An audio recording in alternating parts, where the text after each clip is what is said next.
All right, so this is the alternator out of the Mini Cooper. Seems to be breaking a lot lately. So this thing crapped out, just stopped putting out 12 volts. When you spin it, I don't know if you can hear that or not, should not sound like that. And initially, before I fired up the camera, I actually couldn't turn it. I had to put a lot of force on it to get it to spin. So I think something physically let the smoke out in there. We're going to take it apart and have a look. Vallejo, made in France. This is probably the OEM part off of it.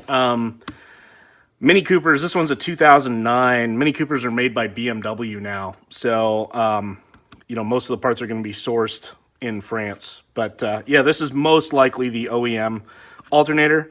Pull out these bolts and see if we can see anything on the electronics. All right, so this is just a plastic cover, mostly to keep you from accidentally touching the coils or touching anything. So the ground on these, the whole body is the ground. It's going to be the negative ground. This is going to be the positive terminal coming out. And then we've got an outlet somewheres, maybe. Am I crazy? Ah, here it was. So just a single lead coming in, which is basically going to be the signal to tell this whole thing to turn on and off. So given the fact that there's only one lead coming in, more than likely everything is going to be regulated internally here. And of course that's a different size bolt. All right, so, ugh. Huh, wonder what happened there. It doesn't seem like that should be like that. So this is almost certainly the brain box. So there's probably going to be there's definitely going to be a rectifier in here, full bridge rectifier. These two little guys are most likely heat sinks, and I bet you the diode pack is in there. And there's probably to explain. Let me get a wipe. So to explain what I mean by regulation, so batteries, if you put too much voltage on them, it'll fry them. So this guy's going to be monitoring the voltage of the entire system to see where it's at and tell the alternator to pump out more or less voltage based on what the voltage coming out is. These here, you've got two brushes, which still have some spring left in them, that ride on a commutator right here. I am fairly certain these alternators are self-exciting, so I guess like the old school alternators, you had to have a way to excite them. They won't start generating current unless they won't start generating electricity unless there's some electricity already to excite the field and get the electromagnetic field going, since there's no permanent magnets in these things.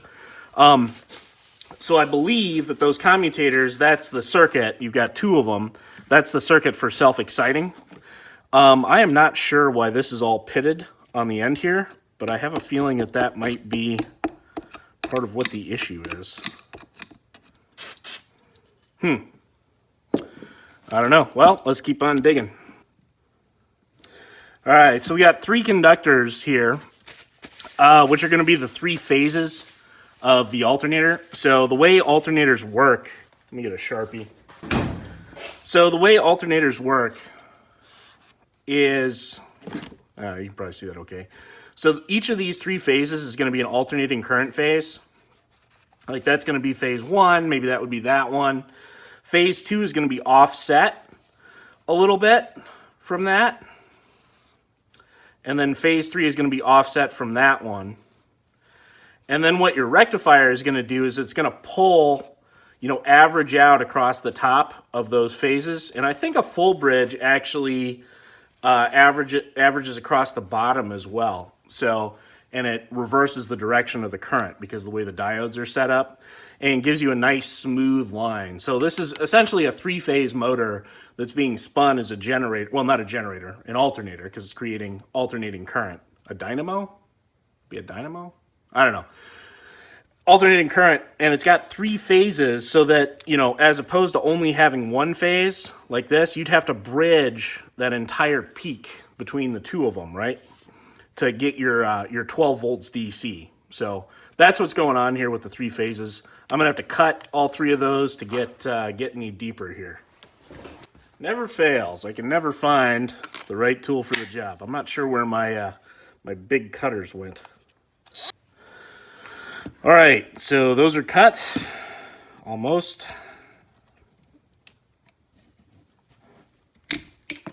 Ooh, okay.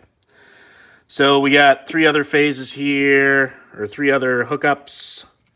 So those are probably going to be the diodes to rectify the current here. Big, beefy diodes.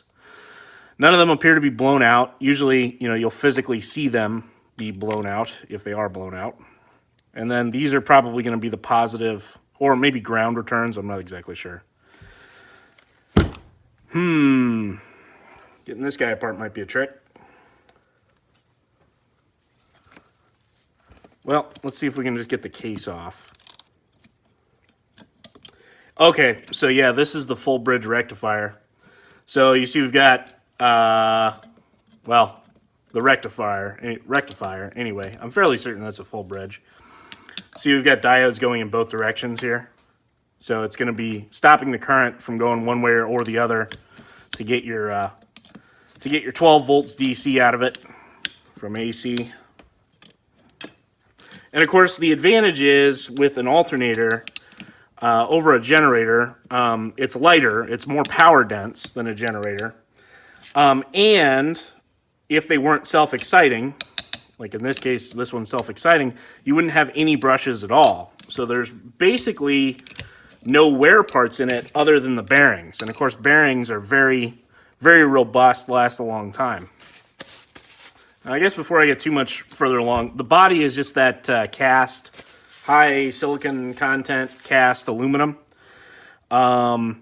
Pins for locating. That's what these guys are, little sleeve pins. Obviously, that's where the bolts go through to attach the whole thing to the car. So we'll try giving her a little love tap, see if it'll come apart. All right. So here we've got a shielded bearing. See if there's a part number on there somewhere. Yep, it's a NSK, fairly common bearing. Poland.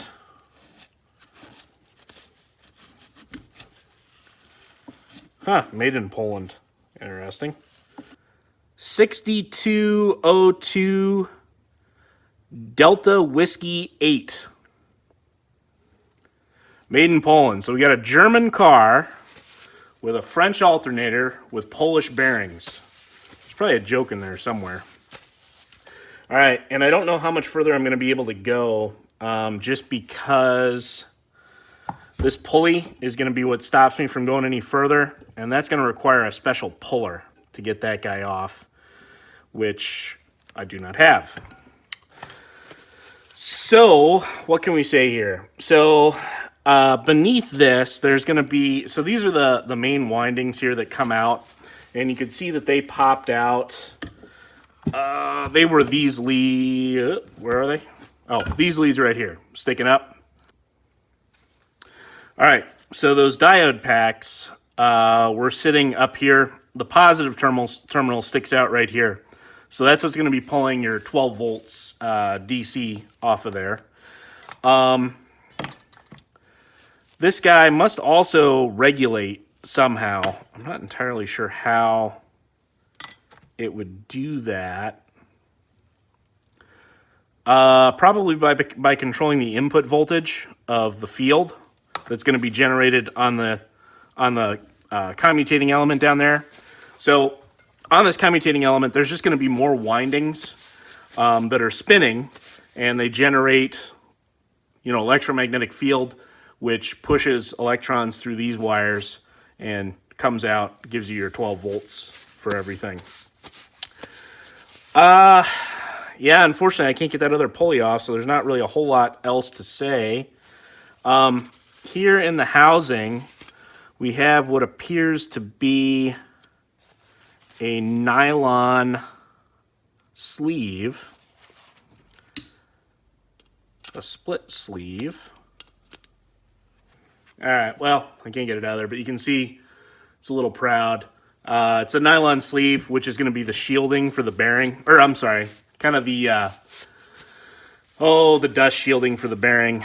This appears to have I guess it is a rubber seal on the outside, so I spoke incorrectly. It is a sealed and possibly shielded bearing. It sounds super crusty.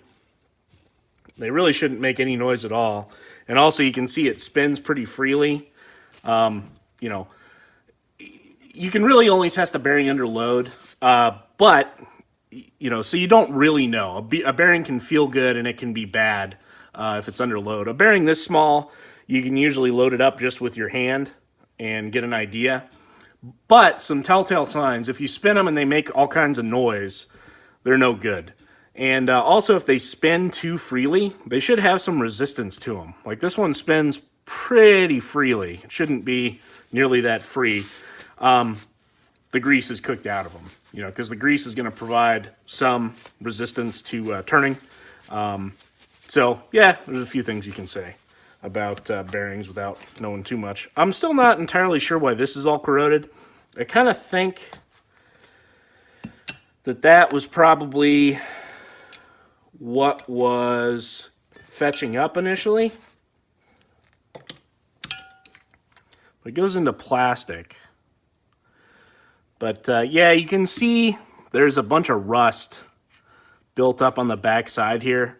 And I'll bet you that what actually caused this thing to fail, because I don't see any evidence of any of these diodes blowing out, which would be, usually in my experience, it's the bearings that go out in these things. So they just start making a lot of noise, and you get plenty of warning because they just start making noise. And as soon as you hear the noise start, go ahead and replace it, because these bearings are not long for this world.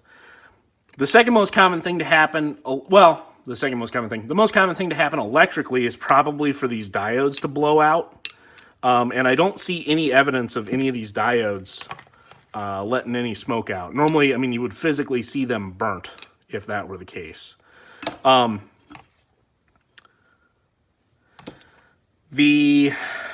I think probably happened, it looks like this is all full of rust in here. So it's possible that these commutators or these brushes were not making good contact with the commutator because it was full of rust, just from, I mean, who knows, just moisture and stuff getting in there over time, because you can see the rust kind of sloughed off inside there. So I would almost bet money that if we put this thing back together, we clean this up, we, you know, got it down in there with some sandpaper and rubbed off those brushes and put it back together, it probably would flash back up, because I bet you that that's what caused the failure here. But, you know, these things aren't worth rebuilding. You just go to the parts store and get another one. And, you know, even if we had done that, you know, in this case, that bearing would have been giving us trouble pretty soon. And I wouldn't be surprised if the bearing on the other end is just as bad. Oh, yeah. Definitely crusty. So, anyway, hope you found that interesting. Hope someone finds that interesting anyway. Thanks for watching.